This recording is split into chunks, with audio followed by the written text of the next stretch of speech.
सर्वेभ्यो नमः। देववाणी संस्कृतं यूट्यूब चलदृश्यं प्रति भवतां भवतीनां च हार्दं स्वागतम्। मित्रों, आज हम अष्टाध्यायी भाष्य प्रथमावृत्ति की लाइव कक्षा संख्या 225 को पढ़ने जा रहे हैं। 224 कक्षाओं को हमने पढ़ लिया है। आज हम 225वीं कक्षा को पढ़ेंगे। आप सभी पाठकों से मैं निवेदन यही करूंगा कि अब इतनी कक्षाएं पढ़ा दी गई हैं। हमारा प्रथम अध्याय का तीसरा पाठ चल रहा है। अब पाठ तेजी काफी द्रुत गति से चल पड़ा है और निरंतर ये इसी प्रकार से चलता रहेगा। और इस गति से पढ़ने के लिए आपको 100% पुस्तकों की आवश्यकता होगी, तभी आप ठीक प्रकार से समझ पाएंगे। जिन पुस्तकों को मैं पढ़ा रहा हूं, ये पुस्तकें आपके पास में होंगी तभी अब तेजी से ये कक्षाएं पढ़ाई जाएंगी, तभी आप समझने में समर्थ हो सकेंगे। तो मेरा आपसे यही निवेदन है कि अब आप इन पुस्तकों को मंगा ही लीजिए। जब आपने इतनी कक्षाएं पढ़ ली हैं और आपको पूरा व्याकरण पढ़ना ही है तो पुस्तकों को मंगा लीजिएगा। तो आपके हितार्थ ये बात कह रहा हूं। क्योंकि मेरा इसमें कोई स्वार्थ नहीं है। स्वार्थ इसलिए नहीं है, ये पुस्तक कोई मेरी पब्लिकेशन की पुस्तकें नहीं है, ना ही मैं इनको छापता हूं।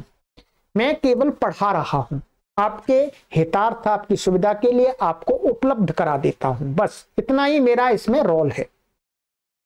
परंतु आप ठीक प्रकार से व्याकरण के ज्ञान को मस्तिष्क में स्थापित कर सकें, जो अपना समय आप इन वीडियोज को पढ़ने में लगा रहे हैं उनका पूरा 100% आपको लाभ मिल सके, तन्निमित्त ये बात आपसे मैं निवेदन कर रहा हूं।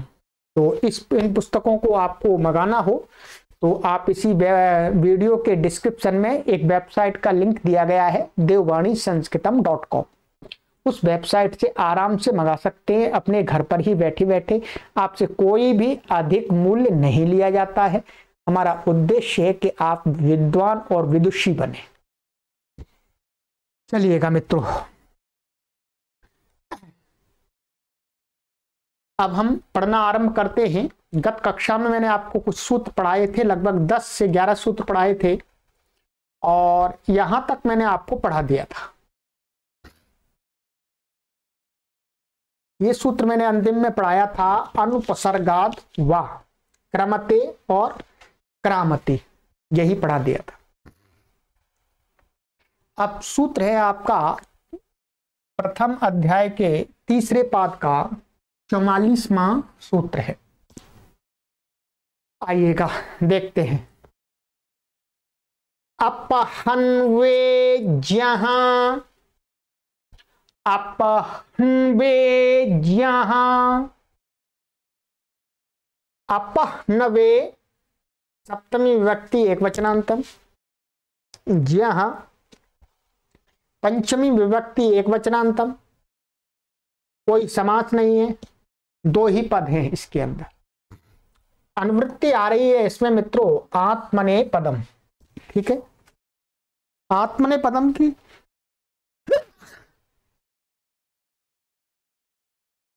अनुवृत्ति आ रही है आत्मने पदम की और सरल अर्थ बनेगा इसका। अर्थ अपहनवाह अपलापाह। अपहनवाह का अर्थ बता रहे हैं। अपहनवाह का अर्थ होता अपलाप। अपलाप का भी क्या अर्थ होता है, क्योंकि अपलाप भी संस्कृत का शब्द है। अपलाप का अर्थ होता है मिथ्या भाषण, झूठ बोलना। क्या? झूठ बोलना। तो कहते हैं तस्मिन् वर्तमानात् ज्ञा धातोरात्मने पदम भावति। माने अपलाप अर्थ में, झूठ अर्थ में वर्तमान, अर्थात जब इस धातु का झूठ अर्थ हो तब क्या है, ज्या धातु का से क्या हो जाता है, आत्मनेपद होता है। इससे क्या प्राप्त था, इससे था शेषात कर्तरी परस्मै पदम से परस्मै पद प्राप्त था। तो आत्मनेपद का विधान कर दिया यदि इस धातु का ये अर्थ निकलेगा कहीं पर तो। चलिएगा उदाहरण, इसका झूठ बोलना अर्थ कब निकलता है, जब हम इस धातु को अप उपसर्ग पूर्वक प्रयोग करते हैं तो इसका झूठ बोलना अर्थ निकलता है, तब आत्मनेपद होता है।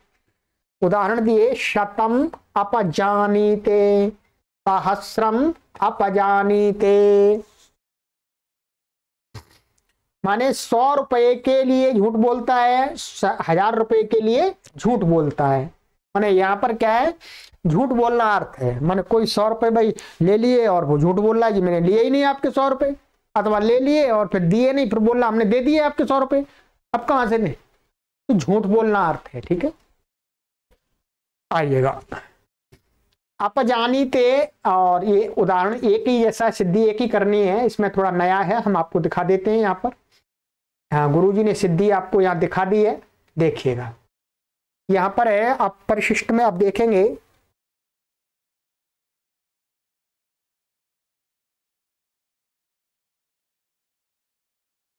देखिए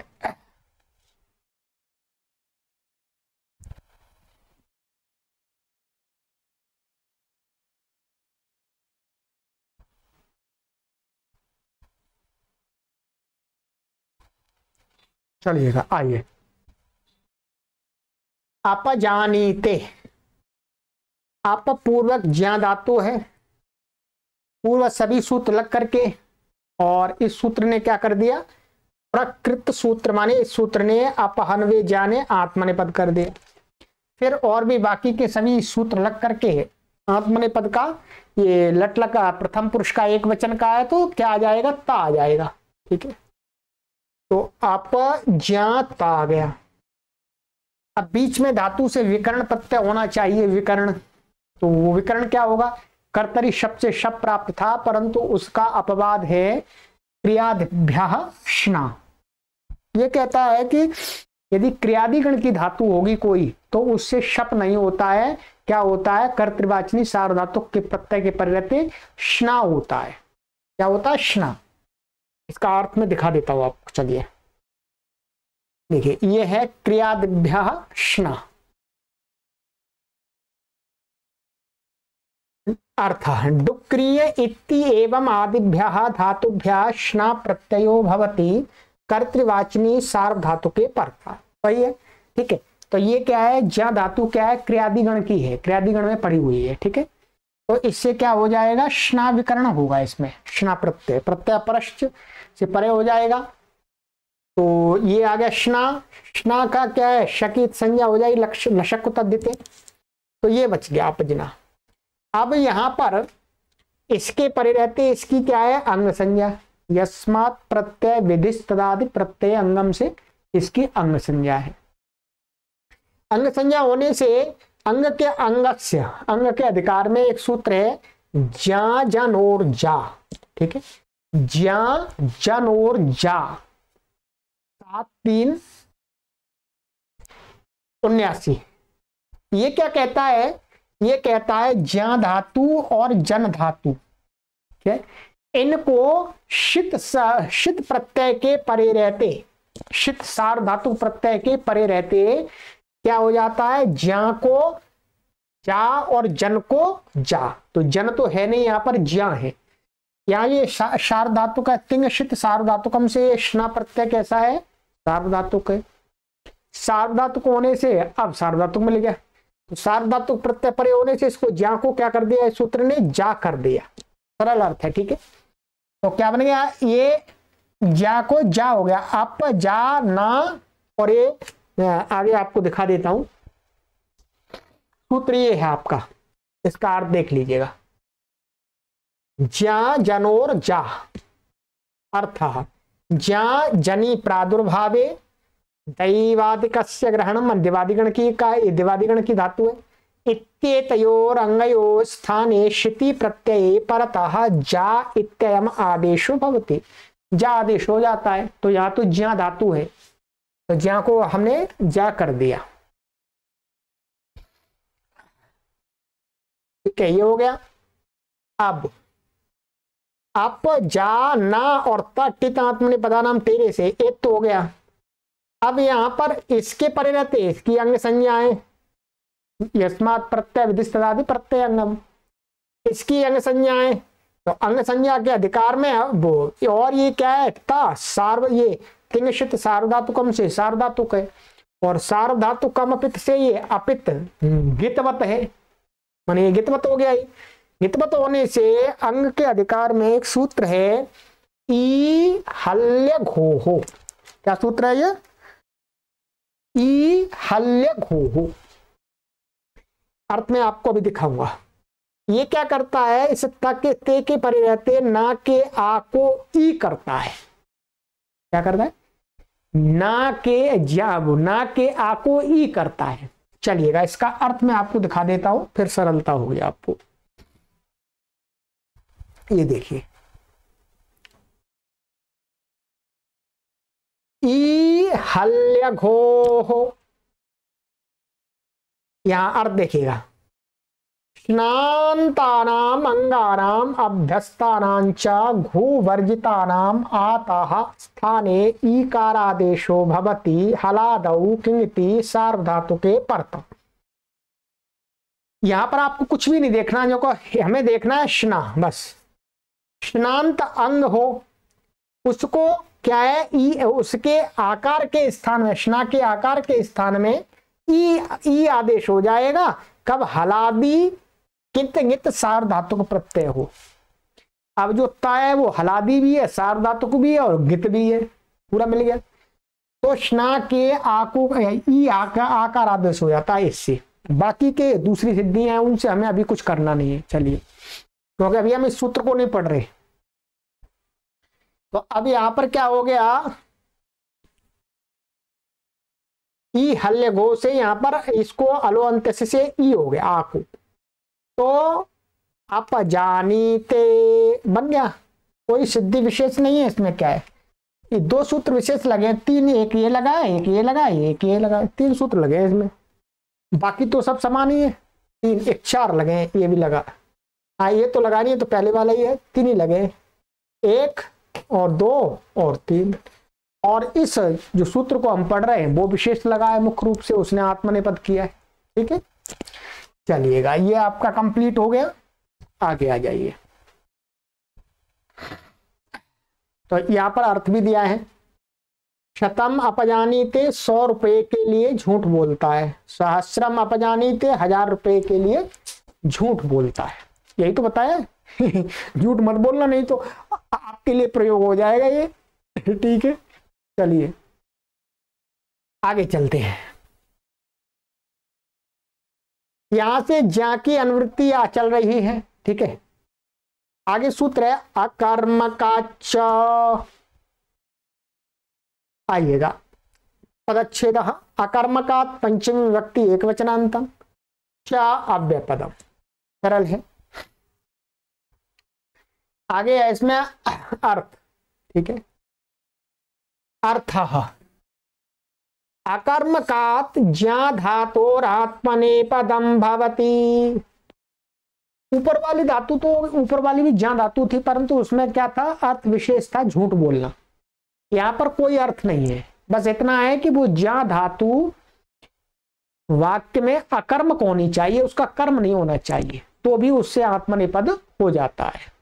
जैसे सर्पिशो जानीते, मधुनो जानीते, इसका अर्थ है घी समझ करके प्रवृत्त होता है। ठीक है, और शहद समझ करके प्रवृत्त होता है।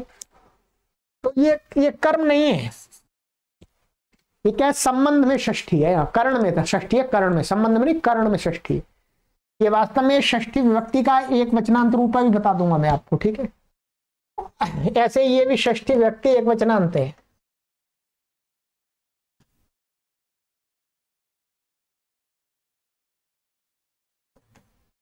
षष्ठी विभक्ति एक वचनांत है। ये कर्ण में षष्ठी की गई है। तो यहाँ पर ये जानीते बन गया, माने घी पर घी समझ करके उसमें प्रवृत्त होता है। तो यहाँ ज्या धातु कैसी है, अकर्मक, अकर्मक होने से आत्मनिपद हो गया। बस सिद्धि आपकी पहले जैसी है, पहले अप लगा दिया था, आप हटा दीजिएगा तो जानीते बन जाएगा अपने आप, वही सिद्धि है, वही सूत्र लगेंगे। ठीक है, चलिए अब यहाँ पर इतना ही है। वाक्य में ये षष्ठी का एक सूत्र विशेष है, ज्यो विदर्थस्य करणे। यहाँ पर है ज्या धातु, ठीक है, अवितर्थस्य ज्या धातु को, ज्या धातु का जो वाक्य में कर्ण होता है उसमें षष्ठी हो जाती है। ये वास्तव में सिद्धि के लिए नहीं है, वाक्य में प्रयुक्त ये है। ये सूत्र है ज्यो विदर्थस्य करणे। यहां पर मैं दिखा देता हूं इसका अर्थ आपको। अर्थ अविदर्थस्य अर्थात अज्ञानार्थस्य ज्या धातो करणे कारके शेषत्वेन विवक्षिते षष्ठी विभक्ति भवति। माने अज्ञानार्थक माने अज्ञान पूर्वक के अर्थ में जो ज्या धातु है, यदि उसका वाक्य में जो कर्ण होगा और शेष की विवक्षा होगी तो उसमें षष्ठी होती है, तृतीया नहीं होती है। ठीक है, तो सर्पिशो जानीते, सर्पिशा जानने षष्ठी हो गई। तो यहां जानीते का अर्थ है अज्ञान से, घी नहीं है परंतु घी समझ करके उसमें प्रवृत्त हो गया, अर्थात अज्ञानी तो है। ठीक है, शहद नहीं है पर शहद समझ करके उसमें प्रवृत्त हो गया, लाओ खा लेता हूं, मुंह में गया अंदर तो अरे शहद नहीं है तो अज्ञान से। ठीक है, चलिए इससे मैं षष्ठी की है यहाँ पर, ये मुख्य रूप से सूत्र ने। आगे चलते हैं, ये हो गया आपका कर्मकाच। आगे आइए, संप्रतिभ्यामनाध्याने 1 2 46, ये गलत लग गया, 3 होना चाहिए, 1 2 कहाँ, ये तीसरा चल रहा है। ठीक है, प्रिंटिंग मिस्टेक ऐसे हो जाती है। चलिए, संप्रतिभ्याम पंचमी विभक्ति द्विवचनांतम, अनाध्याने सप्तमी विभक्ति एकवचनांतम। समचा प्रतिश्चा संप्रति ताभ्याम संप्रतिभ्याम इतरेतर योग द्वंद्व। ठीक है, माने सम और प्रति 2 उपसर्ग हैं, बस उनका समास है इतरेतर योग द्वंद्व। अनाध्यान न आध्यानम अनाध्यानम तस्मिन् अनाध्याने नई तत्पुरुष समासः। ठीक है, देखिएगा,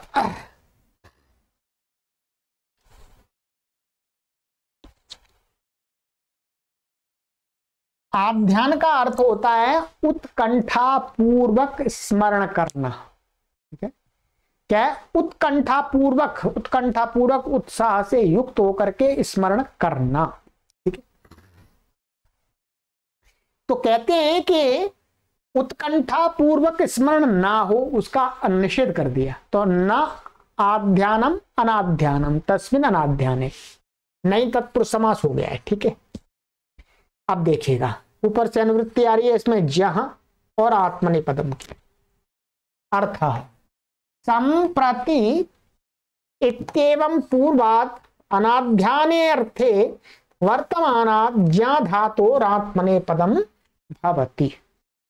कहते हैं सम और प्रतिपूर्वक, माने समपूर्वक अथवा प्रतिपूर्वक, अनाध्याने अर्थे माने उत्कंठा पूर्वक अर्थ नहीं होना चाहिए, उत्कंठा पूर्वक स्मरण अर्थ नहीं होना चाहिए, उससे भिन्न कोई भी अर्थ हो उसमें वर्तमान ज्या धातु से क्या होता है, आत्मनेपद होता है। जैसे शतम संजानीते, ठीक है, सहस्रम संजानीते, शतम प्रतिजानीते, सहस्रम प्रतिजानीते, इन सबका अर्थ है माने शतम प्रतिजानीते, शतम संजानीते का 100 रुपये देने की प्रतिज्ञा करता है। उत्कंठा पूर्वक स्मरण नहीं है यहाँ पर क्या है, 100 रुपये देने की प्रतिज्ञा करता है अथवा 1000 रुपये देने की कोई प्रतिज्ञा करता है, आत्मनेपद हो गया। ठीक है,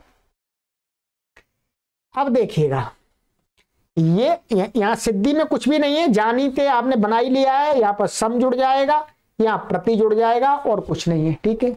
सम यहाँ पर माँ आएगा, मौनस्वार से अनुस्वार हो जाएगा, संजानी समजानीते बन जाएगा, ठीक है। अब देखिए यहां पर यह ध्यान रखना है कि ये अकर्मक यानी यहां भी ज धातु से क्या कहा था, अकर्मक। ये क्या है, ये यहां पर इसलिए बनाना पड़ा सूत्र क्योंकि समपूर्वक प्रतिपूर्वक यदि ज धातु सकर्मक भी हो तो भी उसमें आत्मनेपद हो जाए। इसलिए क्या है, यहां पर ये शतम सहस्रम ये क्या है, कर्म है, तो भी ज धातु से आत्मनेपद हो गया।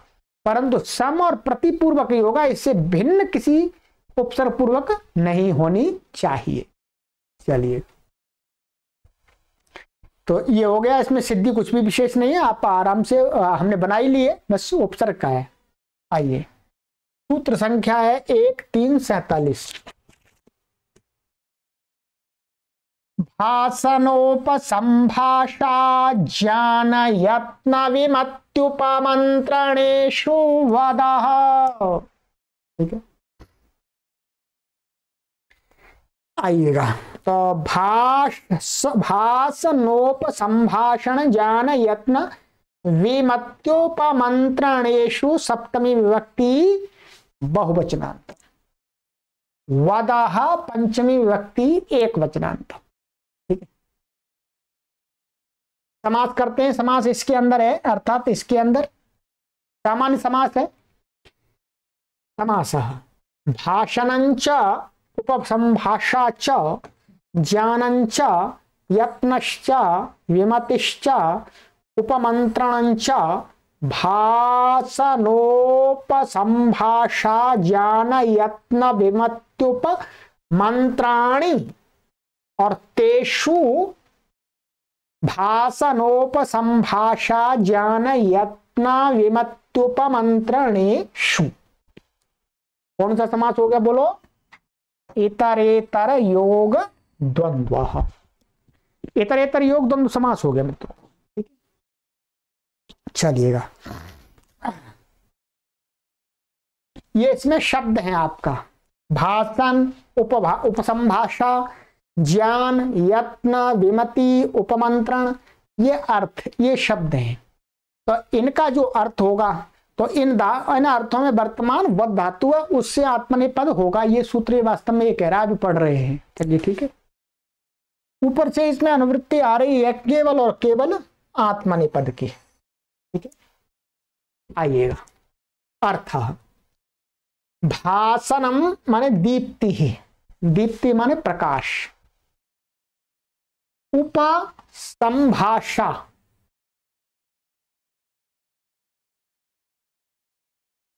उपसंभाषा का अर्थ है उपसांत्वनम। उपसांत्वनम का अर्थ है पास में उसको सांत्वना देना, धैर्य उसको रखाना, ठीक है, धैर्य धराना बोलते हैं, ठीक है। ज्ञानम माने सम्यक बोध, कितनी अच्छी बात कही है, सम्यक बोध माने किसी भी चीज का अच्छा बोध होना। यत्न माने उत्साह, यत्न का अर्थ क्या है, प्रयत्न करना, उत्साह। विमति का अर्थ है नाना मति माने भिन्न भिन्न विचार। उपमंत्रणम माने उपमंत्रणम का अर्थ है एकांते भाषणम, माने उपमंत्रणम का अर्थ है एकांत स्थान में बातचीत करना, भाषण करना, ठीक है। इत्येतेष्वर्थेषु वर्तमानाद् वद धातोरात्मनेपदं भवति। सरल है, इन अर्थों में वर्तमान यदि वद धातु होगी तो क्या होगा, उसको आत्मनेपद होगा। क्या होगा, उनको आत्मनेपद होगा। जैसे देखिएगा उदाहरण है, भाषणम शास्त्रे वदते, अभी अर्थ बता देंगे। उपसंभाषा कर्मकरान उपवदते, ज्ञानम व्याकरणे वदते, यत्न क्षेत्रे वदते, गेहे वदते, विमति क्षेत्रे विवदन्ते, गेहे विवदन्ते, उपमंत्रणम राजानम उपवदते मंत्री। इसमें सिद्धि बिल्कुल सरल है, कुछ भी नहीं है। अभी मैं बता देता हूं। वद धातु है। अब इनका एक बार अर्थ देख लीजिएगा। गुरुजी ने अच्छा अर्थ लिखा है, तो मैंने अपनी तरफ से ना बता करके आपको गुरुजी वाला अर्थ बताऊंगा। भाषण माने शास्त्रे वदते, माने शास्त्र में उसकी बुद्धि प्रकाशित होती है, अर्थात शास्त्रों को अच्छी प्रकार से उसकी बुद्धि समझने लगती है। बस यहां पर यही दीप्ति का अर्थ है, प्रकाश का। उपसंभाषा कर्म करान उपवदते, नौकरों को सांत्वना देता है, भाई ठीक है करो काम, दे देंगे और थोड़ा बढ़ा देंगे सैलरी। जो नौकरों को सैलरी चाहिए, उनको सैलरी थोड़ी अधिक होनी चाहिए बस। ज्ञान व्याकरणे वदते, व्याकरण का ठीक ठीक ज्ञान प्राप्त करता है। व्याकरण वदते हैं, व्याकरण का ठीक ठीक ज्ञान प्राप्त करता है अर्थात व्याकरण के जो नियम है, जो व्यवस्थाएं, परिभाषाएं, सूत्र हैं, उनका सही सही अर्थ समझता है। यत्र क्षेत्रे वदते गेहे वदते, घर में, यहां देखिए यहाँ वदत, यहाँ क्या अर्थ है? यत्न माने घर में व क्षेत्र में अथवा अपने घर में पुरुषार्थ करता है, उत्साह से पुरुषार्थ करता है, खूब कार्य करता है, अच्छा कार्य करता है, खूब दब के। विमति क्षेत्रे विवदन्ते गेहे विवदन्ते, माने विमति का अर्थ है विवाद करना, भिन्न भिन्न मति हो जाती है तो फिर क्या होता है? झगड़ा होता है। ठीक है, भिन्न भिन्न माने भिन्न भिन्न का माने विपरीत मति, वो ऐसे कह रहा है वो उसका उल्टा कह रहा है तो झगड़ा होगा। ठीक है, और वो भी झगड़ा किन में होगा? मूर्ख लोगों में। तो विमति माने क्षेत्रे विवदन्ते गेहे, खेत में या घर में विवाद करते हैं। उपमंत्रण में राजानम उपवदते मंत्री, माने राजा से मंत्री एकांत में सलाह करता है, भाषण करता है, सलाह मशवरा करता बोलते हैं। ठीक है,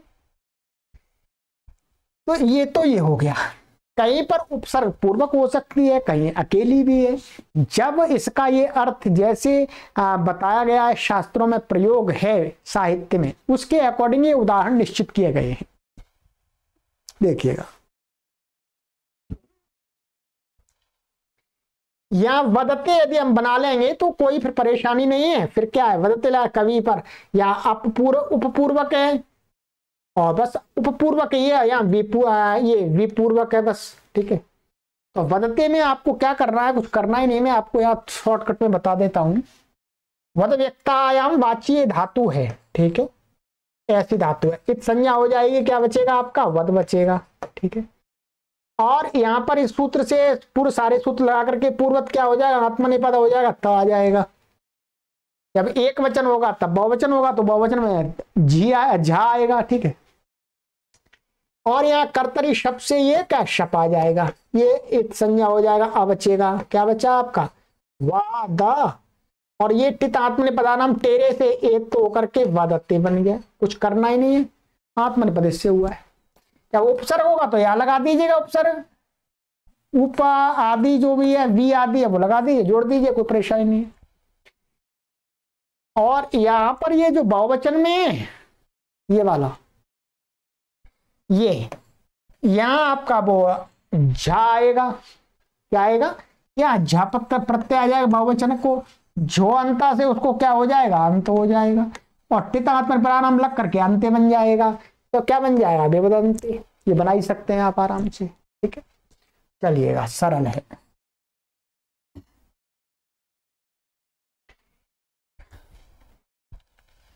आनंद आ रहा है मित्रों? आनंद तभी आएगा जब आप इस शास्त्र को पढ़ करके अपनी बुद्धि को तार्किक बना लेंगे। इसका पूरा लाभ तो तभी मिलेगा आपको, पूरा, अर्थात व्याकरण पढ़ने का मुख्य रूप से तात्पर्य होता है शास्त्रों को पढ़ने का कि आत्मोन्नति करना, सामाजिक उन्नति भी करना, सामाजिक प्रतिष्ठा को भी प्राप्त करना, सम्मान को प्राप्त करना, परंतु मुख्य जो उद्देश्य होता है वो है शास्त्रों का पढ़ने का मतलब है अपनी आत्मा की उन्नति करना। और आत्मा की उन्नति कब हो सकती है? अब थोड़ा सा आपको बीच बीच में बताना पड़ेगा। आत्मा की उन्नति कब हो सकती है और कौन कर सकता है? आत्मा की उन्नति वही व्यक्ति कर सकता है मित्रों, जो व्यक्ति अपने आप में हमेशा सुधार का प्रयास करता है। क्या? अपने ज्ञान का सुधार करने का अपना स्वभाव बना के रखता है। और जो कट्टरवादी लोग होते हैं, रूढ़िवादी लोग होते हैं, वो क्या है, अपने ज्ञान को सुधारने के अवसर को बंद कर देते हैं। क्या? जो रूढ़ी व्यक्ति होते हैं, जो कट्टरवादी होते हैं, वो क्या है, उनका जो ज्ञान है उस ज्ञान को संशोधन करने की प्रक्रिया के कपाट लगा देते हैं, किवाड़ बंद कर देते हैं और उसमें ताला ठोक देते हैं। ताला ठोक देते हैं कि भाई कुछ भी नहीं होगा, ऐसा का ऐसा ही रहेगा। और मित्रों, ये संसार का सिद्धांत है, इस प्रकृति का सिद्धांत है कि जो ताला लगाता है, जो ताला लगाता है और कहता है ऐसा ही ठीक है, प्रकृति उसको चकनाचूर कर देती है मित्र, उसको पूरा खत्म कर देती है। इसलिए रूढ़िवादी और कट्टरवादी लोगों का अस्तित्व अधिक समय तक चलता ही नहीं है। सुधारवादी लोग निरंतर चलते रहते हैं, उनकी विचारधारा निरंतर आगे बढ़ती रहती है। ठीक है, तो हमारी जो विचारधारा है वो सुधारवादी विचारधारा, ध्यान रखिएगा, कट्टरवादी विचारधारा नहीं है। हम हमेशा अपने ज्ञान में हमेशा संशोधन करने का अवसर उपलब्ध रखते हैं। ही हमारे ज्ञान का संशोधन तो जरूरी है। जो मैं जानता हूं, जो मुझे सिखाया गया है, वो ऐसा नहीं है कि बिल्कुल 100% सही मुझे सिखाया गया है या 100% सही मुझे जानकारी है। भाई हम प्रयास करते हैं, पुरुषार्थ करते हैं, तो हमें फिर अलग जानकारी मिलती है, उसके अकॉर्डिंग हमें अपना ज्ञान चेंज करना पड़ता है। तो इसलिए हमेशा आप, हमारे जो पाठक हैं, जो भविष्य में भी पढ़ेंगे, हम सबसे हाथ जोड़ के निवेदन करते हैं कि आप कट्टरवादी रूढ़िवादी मत बनना। क्योंकि जो कट्टरवादी रूढ़िवादी बन गया, उसका शास्त्र भी कुछ भी नहीं कर सकते।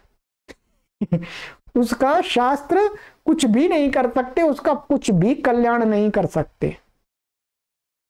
उस व्यक्ति कट्टरवादी रूढ़िवादी के द्वारा पढ़े हुए शास्त्र भी निरर्थक हैं, सब कुछ उसका परिश्रम निरर्थक है, क्योंकि उसने अपनी आत्मा की उन्नति नहीं की। और जिस व्यक्ति ने अपनी आत्मा की उन्नति नहीं की, इस दुनिया में सबसे दुर्भाग्यशाली तो वही व्यक्ति है कि मनुष्य होकर के उसने इस बात को ही नहीं समझा। तो मित्रों, आप शास्त्रों को पढ़ रहे हैं, मैं पढ़ा रहा हूं आपको, साथ साथ में आपसे यह भी निवेदन करता हूं कि आप अपने ज्ञान को सुधारने के अवसर निरंतर खुले रखिएगा, ताला मत लगाइएगा कभी भी। ठीक है, क्योंकि ताला लगा दिया, चाबी खो गई, तो फिर वो ऐसा का ऐसा ही रह जाएगा। ठीक है, चलिएगा मित्रों। तो ये सूत्र है, ये कहा कि जो वद धातु है इन अर्थों में होगी तो क्या बोलो क्या होगा, उसको आत्मनेपद होगा। इससे ये अर्थ भी निकलता है मित्रों कि वद धातु, धातु पाठ में, धातु पाठ के अंदर वद धातु किस अर्थ में पड़ी हुई है? व्यक्त वाणी के अर्थ में। वद व्यक्तायाम वाची, तो वद व्यक्तायाम वाची इस अर्थ में ये पड़ी हुई है, पर यहां तो ये कई सारे अर्थ निकल करके आ रहे हैं। ठीक है, अर्थात कुछ तो अर्थ वही निकल के आ रहे हैं, वैसे मूल तो बोलना अर्थात व्यक्त वाणी ही है एक तरह से, तो परंतु इसका भिन्न भिन्न अर्थ भी हो जाते हैं। और इसका मतलब हमें ये ज्ञात होता है कि अब धातु पाठ के अंदर जो धातुएं पड़ी हैं उनका जो अर्थ बताया, उससे भिन्न अर्थ भी उन धातुओं के बहुत सारे होते हैं। ठीक है, ये बात मैं कहना चाह रहा था आपसे। चलिएगा, अब आगे चलते हैं।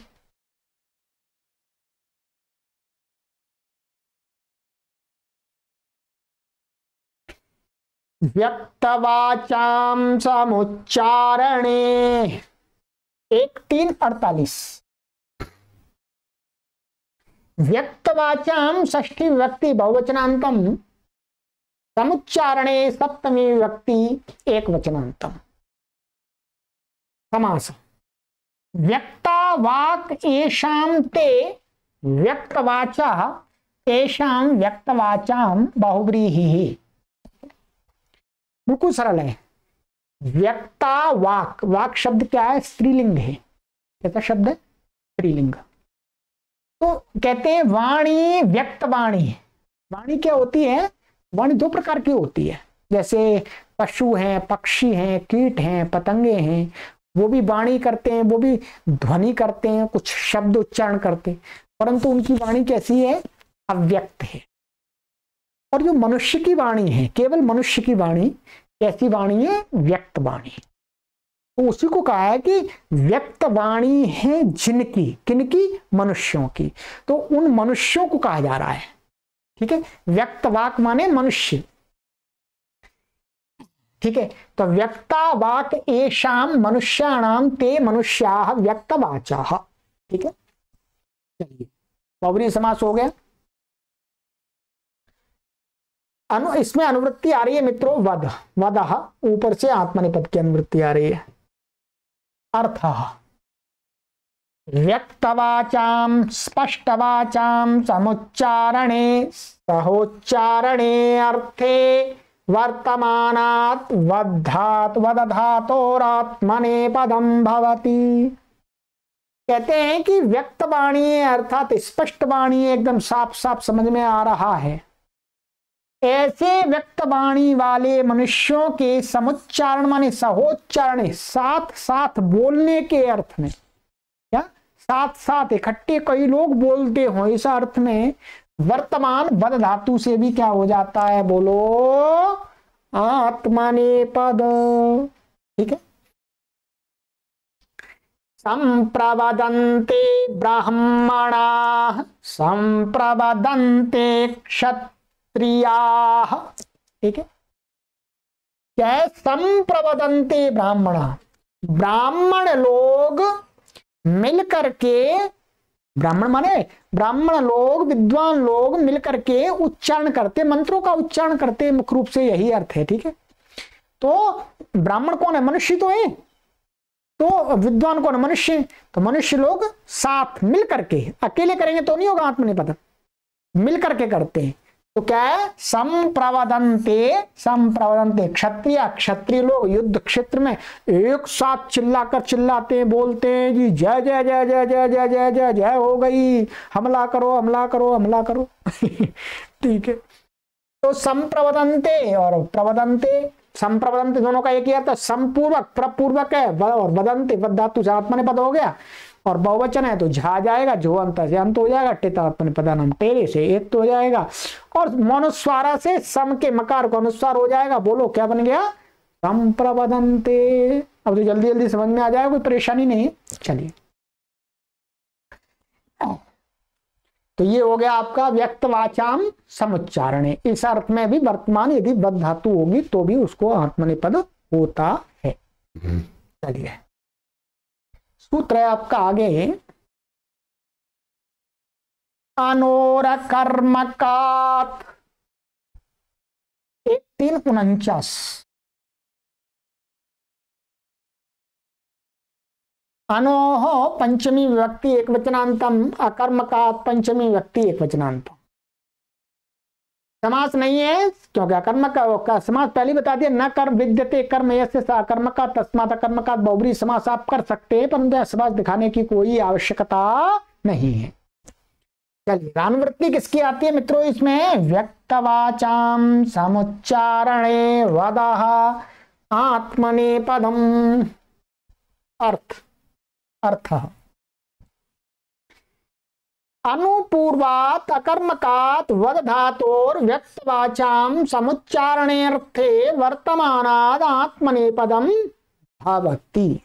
ठीक है, क्या कहते हैं कि अनुपूर्वक जब अकर्मक वद धातु माने अनुपूर्वक प्रयोग हो वद धातु का, और वाक्य में जब प्रयोग कर रहे हैं तो वो कैसी होनी चाहिए, अकर्मक, अर्थात वाक्य में उसका कर्म नहीं होना चाहिए। तो और व्यक्तवाच्य भी होना चाहिए और समुच्चारण अर्थ भी होना चाहिए, ऊपर से आ रहा है, ठीक है।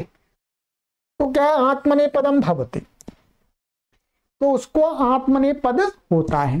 तो ऊपर वाला सूत्र था, ठीक है, वो भी कर रहा था, परंतु वो किसमें कर रहा था आपका, वो सकर्मक अकर्मक ऐसा कुछ भी नहीं कह रहा था, सामान्य रूप से कहा सकर्मक भी हो सकता है अकर्मक भी हो सकता है, ठीक है। परंतु ये सूत्र कहता है कि अनुपूर्वक यदि वद धातु से आत्मनेपद होगा तो अकर्मक ही होनी चाहिए, सकर्मक नहीं होनी चाहिए। सकर्मक को रोक दिया अनुपूर्वक, अन्य उपसर्ग पूर्वक सकर्मक अकर्मक दोनों हो सकते हैं, ठीक है। जैसे उदाहरण में अनुवदते कठः कलापस्य, अनुवदते मौद्गः पैप्पलादस्य। इसका अर्थ है जो कट शाखा वाला है वो कलाप शाखा वाले के पीछे पीछे बोलता है, यहाँ अर्थ ही लिखा हुआ है। अनुवदते कठः कलापस्य, जैसे कलाप शाखाध्यायी बोलता है वैसे ही उसके पीछे कठ शाखा बोलता है, कठ माने कट शाखा वाला, ठीक है। ये वेदों की शाखाएं पहले उस समय प्रचलन में था, पढ़ना पढ़ाना अच्छा। अनुवदते मौद्गः पैप्पलादस्य, माने जैसे पैप्पलाद शाखा वाला बोलता है वैसे ही उसके पीछे मौद्ग शाखा वाला जो भी है उच्चारण करने वाला वो बोलता है। तो यहाँ क्या है, कर्म नहीं है, अकर्मक है और अनुपूर्वक है, इसलिए आत्मनेपद हो गया है। वादात्य की सिद्धि पहले के समान ही है, ठीक है। चलिए आगे आ जाइए। विभाषा विप्रलापे,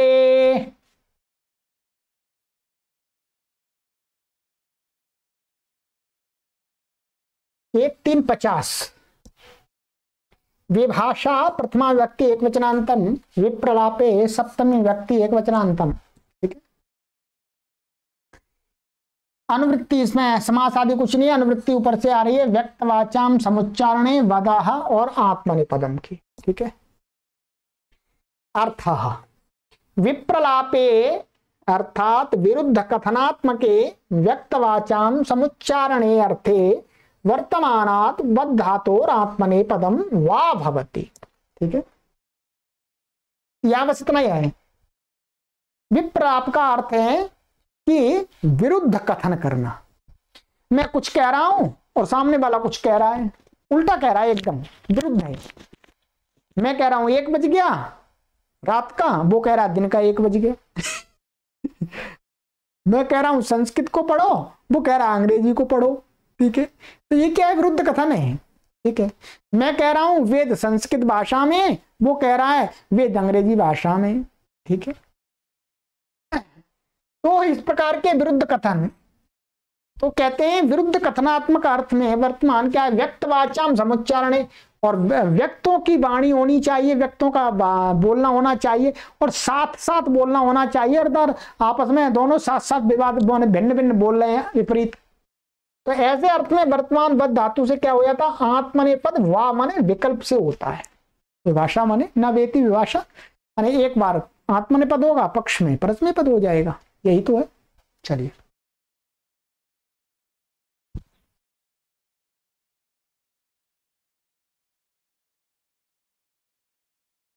उदाहरण देखिएगा।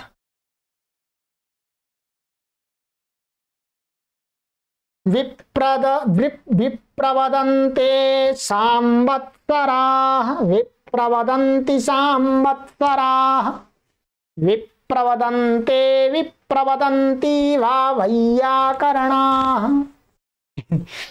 इसका है विप्रवदन्ते सांवत्सराः, सांवत्सरा का अर्थ है ज्योतिषी लोग। ज्योतिषी लोग क्या विरुद्ध बोलते हैं, एक बोलता है आज एकादशी है, दूसरा बोलता है नहीं आज एकादशी नहीं है। ऐसे बोलते हैं क्योंकि ज्योतिषी ऐसे बोलते हैं कि भाई जो सांवत्सर में ज्योतिषी लोग हैं वो विरुद्ध बोलते हैं, ये अर्थ है। और बोलते पहले ही बोलते थे, पाणिनि जी के समय में भी बोलते थे, उससे पहले भी बोलते थे, क्योंकि कुछ सही है ही नहीं। क्योंकि जो फलित ज्योतिष है उसमें कुछ भी सही नहीं है। ध्यान दे, मैं एकदम साफ साफ शब्दों में कहता हूं, संस्कृत का विद्वान होकर के मेरा ये बात बताना आप लोगों को परम कर्तव्य है। ठीक है, कि जो फलित ज्योतिष है, फलित ज्योतिष, फलित ज्योतिष है, वो इसके अंदर जीरो सत्य है। क्या सत्य क्या है? इसके अंदर जीरो है, और असत्य कितना है? 100%। ध्यान कर लीजिएगा, ये रियलिटी है, रियलिटी फलित ज्योतिष के अंदर। और जो गणित ज्योतिष है, गणित ज्योतिष, यहां लिखता हूं, जो गणित ज्योतिष है उसमें क्या है? ये गणित ज्योतिष सत्य कितना है? 100%, और झूठ कितना है? 0%। अर्थ है इसमें कुछ झूठ है ही नहीं, सही सही है। ठीक है, गणित ज्योतिष का अर्थ है ग्रह, नक्षत्र, तारे, पृथ्वी आदि ग्रह उपग्रह आदि हैं, उनकी गति का हिसाब किताब। ठीक है, और फलित ज्योतिष का मतलब क्या है? फलित ज्योतिष का मतलब क्या है? फलित ज्योतिष का मतलब है कि लोगों को डरा करके उनसे पैसे छीन लेना। क्या है? लोगों को डरा करके उनसे पैसे छीन लेना। बुद्धिमान व्यक्ति, बुद्धिमान व्यक्ति, तार्किक व्यक्ति कभी भी इस वाले ज्योतिष पर विश्वास नहीं करता, और इस वाले ज्योतिष पर जो विश्वास करता है उसकी नैया 100% डूबती है। ध्यान रखेंगे, फलित ज्योतिष वाला कोई भी व्यक्ति हो, कोई भी गुरु हो, चाहे वो कोई शिष्य हो, कोई भी हो मित्रों, उसकी नैया 100% डूबती है। ठीक है, ये ध्यान रखेंगे, क्योंकि जो फलित ज्योतिष है इसका जो आधार है वो झूठ है, और जो गणित ज्योतिष है इसका आधार है वो सत्य है।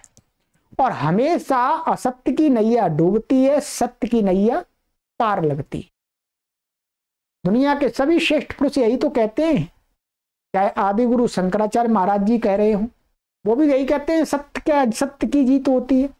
उपनिषद भी यही कह रहे हैं, सत्यमेव जयते।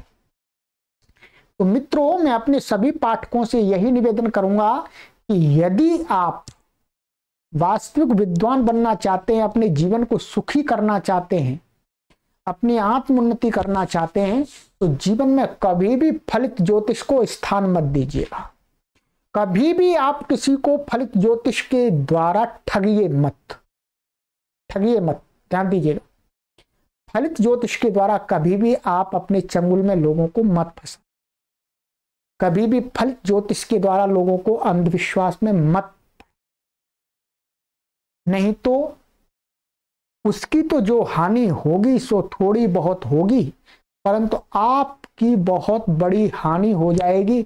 आपका ये मानव जीवन व्यर्थ हो जाएगा, और आगे का भविष्य का मानव जीवन मिलने की कोई संभावना नहीं रहेगी।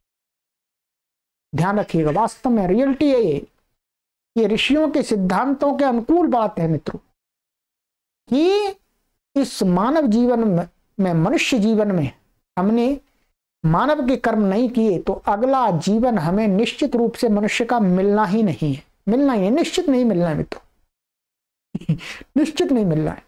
इसलिए हमें तो आखिर अगला जन्म मनुष्य का मिल जाए, इसलिए हम तो फलित ज्योतिष को अपने जीवन में जीरो रखते हैं, जीरो रखते हैं, जीरो, बिल्कुल एक भी बात को कोई मतलब नहीं है, कुछ है ही नहीं, उसका है ही नहीं।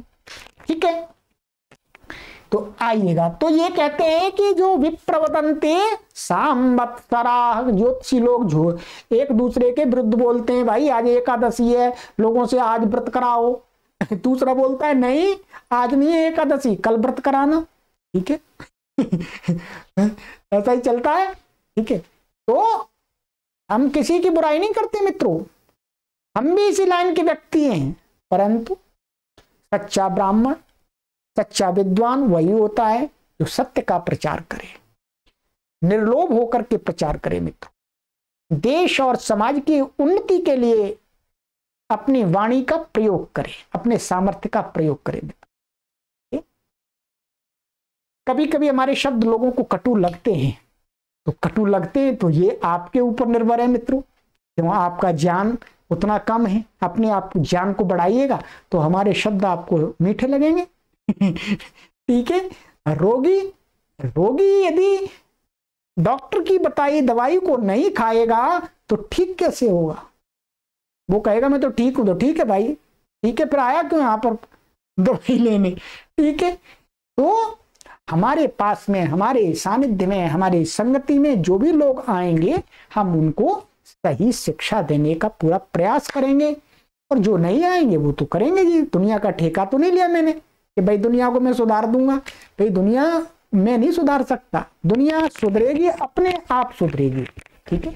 विवेकशील तार्किक लोग, चिंतनशील लोग सुधरते हैं, और अविवेकी, अचिंतनशील, अज्ञानी लोग संसार में धक्के खाते रहते हैं। चलिएगा, आइएगा। कहते हैं कि विप्रवदंती सांवत्सराः। यहां पर क्या हो गया? आत्मनेपद नहीं हुआ तो परस्मैपद हो गया। किससे हो गया बोलो?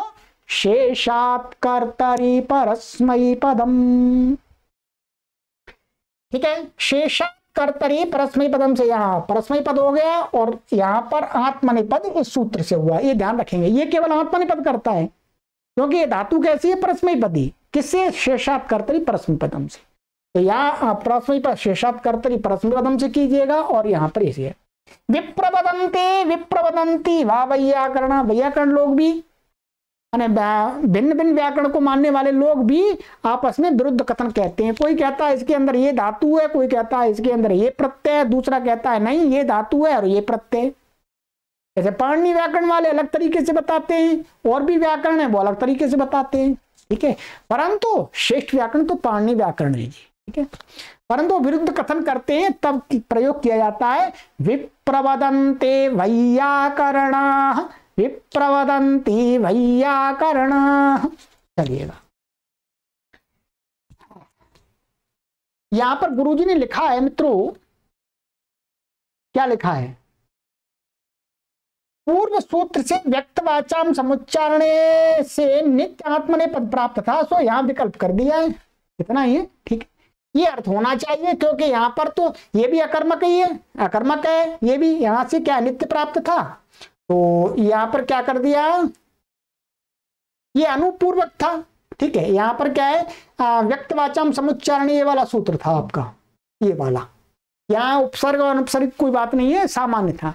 तो यहां पर क्या कर दिया इन्होंने? इस अर्थ में यदि वर्तमान होगी ये धातु तो उसको आत्मनेपद हो जाएगा।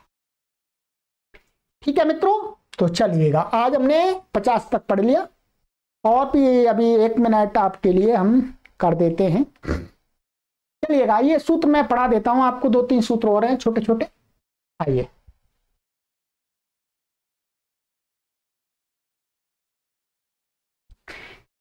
अवाद ग्रहाः, अवाद ग्रह 1-3-51। अवाद पंचमी विभक्ति एक वचनांतम, ग्रह पंचमी विभक्ति एक वचनांतम। ठीक है। अनुवृत्ति आत्मनेपद की आती है। ठीक है। अर्थ ग्री निगरणे तुदादौ पठ्यते तस्येदं ग्रहणम अवपूर्वात् ग्री निगरणे तस्मात् धातोरात्मनेपदं भवति। सरल है, बिल्कुल सरल है। बद धातु का प्रकरण समाप्त हो गया। ये क्या है? ग्री है। ये ग्रा पंचमी में बनेगा, ग्री का पंचमी में रूप चलाएंगे तो ग्रा बना दिया है। ठीक है। तो क्या ग्री निगरणे धातु है, निगलने अर्थ में, तो कहते तुदादि में पड़ी गई है और दूसरे गण में भी पड़ी गई है, तो तुदादि का ही यहाँ ग्रहण है, तस्येदं ग्रहणम। ठीक है। तो कहते हैं अब पूर्वक ग्री धातु से क्या है? आत्मनेपद होता है, कोई भी अर्थ हो, केवल उपसर्ग लिया है। अब पूर्वक ग्री धातु का प्रयोग करेंगे तो क्या करेंगे? उसको परस्मैपद आत्मनेपद करेंगे, उससे भिन्न परस्मैपद होगा। चलिएगा, अवगिरते, अवगिरेते, अवगिरन्ते। ठीक है। ये देखिएगा, अवगिरते यहां पर क्या है? कुछ सूत्र लगा हुआ है, यहां देख लीजिएगा, यहीं पर लिखा हुआ है सारा, क्योंकि अब काफी सिद्धि करा दी है आपको। जैसे ग्री धातु है और इस सूत्र से आत्मनेपद होकर ता आ गया, और तुदादिभ्या शः, कर्तरी शब्द से शब प्राप्त था, तो उसका अपवाद क्या कर दिया, तुदादिभ्या शः, तुदादिगण की धातु है तो श विकर्ण आ गया, तो श विकर्ण शब का अपवाद श होकर के ये श हो गया। ठीक है, तो श हो जाए तो क्या स्थिति बन जाएगी, ग्री और श का आ बचेगा और ये ता है। ठीक है, अब यहां पर क्या है देखिएगा, इसके परे रहते, श के परे रहते इसको क्या प्राप्त है, गुण प्राप्त है। ध्यान दीजिएगा, सार्व धातु कार धातु कयो से क्या प्राप्त है, गुण, गुण प्राप्त है, गुण प्राप्त है इसको, क्योंकि ये सार्व धातु का है, तिंग सार्व धातु कम शित है, परंतु क्या है, सार्व धातु कमपित से ये कैसा है, गितवत है, गितवत होने से किंगतीच से निषेध हो गया, गुण का निषेध हो गया। अब गुण का निषेध हो गया, फिर कुछ सूत्र लगेगा, रीत इद धातु, ये लगेगा 7 1 100, ये एक बार दो बार पहले आया है। ठीक है, रीत इद धातु हो, ये क्या कहता है कि जो दीर्घ रीकार है धातु, रीकारांत धातु है, उसको ह्रस्व इकार आदेश हो जाता है। क्या हो जाता है, ह्रस्व इकार, और री वर्ण के स्थान में यदि अण हो रहा होगा तो क्या लग जाता है साथ में, और माने पीछे र जुड़ जाता है, तो यहां ई हो रहा है तो ई का अर्थ हो जाएगा इर होगा इसके सहयोग से। ठीक है, क्या होगा, इर, इर होगा। तो इर होगा, तो अब देखिएगा क्या हुआ, ये री को इर हो गया, तो क्या बनेगा आपका, यहां पर आवा है और री को इर गिर हो गया, आ और ता, और टिक आत्मा ने पता हम टेरे से एक तो करके आवा गिरते बन गया। आवा गिरते का अर्थ है निगलता है। ठीक है, दूसरा आपका, अब आगे जो दूसरा सिद्धि बिल्कुल ऐसी बनेगी, यही सूत्र लगेंगे, ये द्विवचन का है, क्या है, ये द्विवचन का है, आवा गिरेते। तो जैसे आपको हमने बताया था पचेते, पचेते बनाया था, इसमें बीच में ये क्या, आताम का ध्यान देंगे, ये आताम का द्विवचन का, आताम का। ठीक है, इसका आताम का, तो ये ये अव है आपका, और ये गिरी को गिर हो जाएगा पूरा वैसा का वैसा ही, और श का आ है। ठीक है, अब यहां पर एक सूत्र लगेगा मुख्य रूप से, क्या है, आतो गिता, आतो गिता से क्या हो जाएगा, इसको ई आदेश हो जाएगा, पहले भी आया ई। ठीक है, लोप बेरवली से इसको क्या हो जाएगा, लोप हो जाएगा, ई बचेगा, ई को इसके साथ में गुण हो जाएगा, आदगुणा। ठीक है, आदगुणा ए हो जाएगा, ये ए हो जाएगा, और टिक आत्मा ने पदानाम टेरे से क्या हो जाएगा, टी को ए हो जाएगा, ऐसा हो जाएगा। तो क्या बन जाएगा, ये बन गया आपका आवागिरेते, अवगिरेते बन गया। ठीक है, आतो गिता, ये 7वें अध्याय के दूसरे पाद का पहले भी बहुत बार आ चुका है, मैं सूत्र लिख देता हूं, आतो नेता। ठीक है, चलिएगा, 7 2 का देख लीजिएगा, लगभग 80 और 90 के बीच में है। ऐसे अवगिरंत या झ हो जाएगा तो अवगिरंत बन जाएगा। ठीक है, चलिए आगे चलते हैं।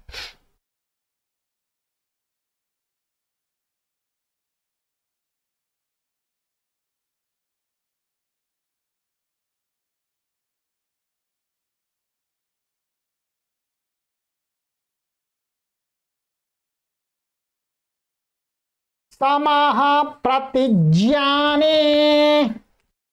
1 3 52, समाह पंचमी व्यक्ति एक वचनांतम, प्रतिज्ञाने सप्तमी व्यक्ति एक वचनांत। अनुवृत्ति इसमें आ रही है ऊपर से ग्रह और आत्मनेपदम की। ठीक है, अर्थ संपूर्वात प्रतिज्ञाने प्रतिज्ञार्थे वर्तमानात ग्री धातोर आत्मनेपदम भवति। ठीक है, क्या, संपूर्वक प्रतिज्ञा, प्रतिज्ञाने माने प्रतिज्ञा अर्थ में। ठीक है, प्रॉमिस अर्थ में, वर्तमान ग्री धातु, वही धातु ग्री धातु से क्या है, आत्मनेपदम भवति। पहले क्या थी, पहले अब पूर्वक थी। ठीक है, अब कर दिया संपूर्वक, यदि ये अर्थ होगा तो भी आत्मनेपद हो जाएगा। तो शतम संगिरते नित्य नित्यम शब्दम संगिरते, माने ये इसका अर्थ है 100 रुपये देने के लिए स्वीकार करता है, ये अर्थ है। अर्थ यहाँ पर देख लीजिएगा, ये शतम संगिरते माने 100 रुपये स्वीकार करता है, और नित्यम शब्दम संगिरते का अर्थ है कि प्रतिज्ञा करता है कि ये शब्द नित्य है। तो यहाँ संगिरते का अर्थ क्या, प्रतिज्ञा अर्थ आ रहा है, ठीक है, निगलना अर्थ नहीं आ रहा।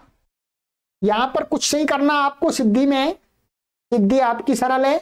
पहले ऊपर जैसा गिरते बना लीजिएगा, ये भैया सम है और ये गिरते बन जाएगा आपका, इस सूत्र से आत्मनेपद होकर के पूर्वत गिरते बन गया। अब ये क्या, मौन स्वारा से इसको अनुस्वार हो जाएगा, और अनुस्वारस्य यही पर सवर्ण, ये पर सवर्ण अनुस्वार को पर सवर्ण होकर के गा का 5वां हो जाएगा, ङ हो जाएगा, तो क्या बन जाएगा, संगिरते, ङ हो गया। ऐसे ही संगिरते यहां बना लीजिएगा, ठीक है।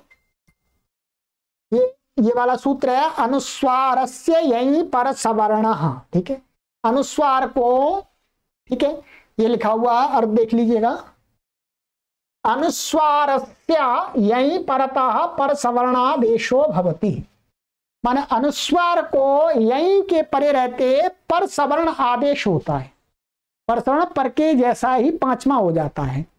तो ये मैंने सिद्धि में आपको बता दिया। ये हो गया आपका संगिरते।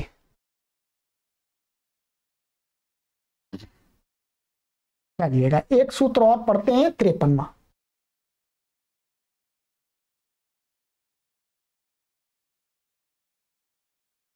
उदश्चरः सकर्मकात्, उदाह पंचमी विभक्ति एक वचनांतम, चराह पंचमी विभक्ति एक वचनांतम, सकर्मकात् पंचमी विभक्ति एक वचनांतम। समास, सकर्मक इसमें समास है, साह कर्मणा इति सकर्मकाः, तस्मात् सकर्मकात्, बहुब्रीहि समास, ठीक है। बस इसमें इतना ही समझ लीजिएगा, कर्म के साथ जो वो सकर्मक है, धातु को कहा जा रहा मुख्य रूप से। तो कौन सा समास है इसमें, बहुब्रीहि समास। अनुवृत्ति आती है इसके अंदर आत्मनेपदम के, ठीक है। अर्थ, उत्पूर्वात् सकर्मकात् चर धातोर आत्मनेपदम भवति, कहते हैं उत्पूर्व के यदि सकर्मक चर धातु होगी तो उससे आत्मनेपद होता है, क्योंकि चर धातु परस्मैपदी है, शेषात् कर्तरी परस्मैपदम से परस्मैपदी है। उदाहरण देखिए, गेहमुच्चरते, कुटुम्बमुच्चरते, गुरुवचनमुच्चरते, गेहमुच्चरते, इसमें क्या है, ये क्या है, देखिए गेहम ये सकर्मक हो गई, कर्म बन गया, क्या बन गया, कर्म बन गया, और उत्पूर्वक है, ये चर धातु है, इसलिए इसको क्या हो गया, आत्मनेपद हो गया। गेहम उच्चरते की अर्थ किया है गुरु जी ने, घर की बात न मानकर चला जाता है, ये अर्थ है, ठीक है। गेहम उच्चरते माने घर को छोड़ के चला जाता है, घर वालों की बात ना मानकर, घर की बात माने घर के लोगों की बात। ऐसे ही कुटुम्बम उच्चरते, तो कुटुम्बम माने उच्चरते में कुटुंब माने कुटुंब की बात न मानकर चला जाता है। ऐसे गुरु वचनम उच्चरते, गुरु जी की बात को, गुरु की बात को न मान करके चला जाता है। गुरु जी कहते हैं भाई सत्य बोलो, वो कहता नहीं मैं सत्य नहीं बोलूंगा, फिर मैं धनवान कैसे बनूंगा ठीक, तो ये हो गया। तो उत्पूर्वक चर धातु है और इस सूत्र से आत्मनेपद होकर के उच्चारते बन जाएगा। इतना ही है, केवल यहाँ विशेष एक सूत्र सामान्य है कि ये जो उत उपसर्ग है और चरते है, तो तको स्तोष्णाश्चु से क्या हो जाएगा, तको च होकर के उच्चरते बना है, और शेष सिद्धि पूर्वत ये चर धातु है, ठीक है। इस प्रकार से वो ये आपका उत और चर, और ये शप आ जाएगा कर्तरी शप से, और ये आत्मनेपद हो जाएगा इससे, टितात्मनेपदाम टेरे, ये हो गया, और मिला दीजिएगा स्तोष्णाश्चु लग करके उच्चरते बन जाएगा। कुछ भी इसमें नया नहीं है। चलिएगा मित्रों, काफी सूत्र पढ़ लिया हमने आज, आगे की कक्षा में पढ़ेंगे समस्त तृतीया युक्ता। चलिएगा परिश्रम से पढ़ते रहिएगा, और इस कार्य को मित्रों ध्यान दीजिएगा, विशेष कार्य हो रहा है। इस कार्य के लिए हम प्रत्येक पाठक से प्रति माह सहयोग चाहते हैं मित्रों, ठीक है। हम ये काम अपने लिए नहीं कर रहे, समाज के लिए कर रहे हैं। समाज में आप भी आते हैं, आप पढ़ रहे हैं, हमारे कुछ पाठक हमें सहयोग कर रहे हैं, इसलिए ये बड़ी मुश्किल से मैं चला रहा हूं ये आंदोलन, ठीक है। परंतु आप सभी का सहयोग आना चाहिए। मेरे पुरुषार्थ और परिश्रम से आप निश्चित रूप से लाभान्वित हो रहे हैं।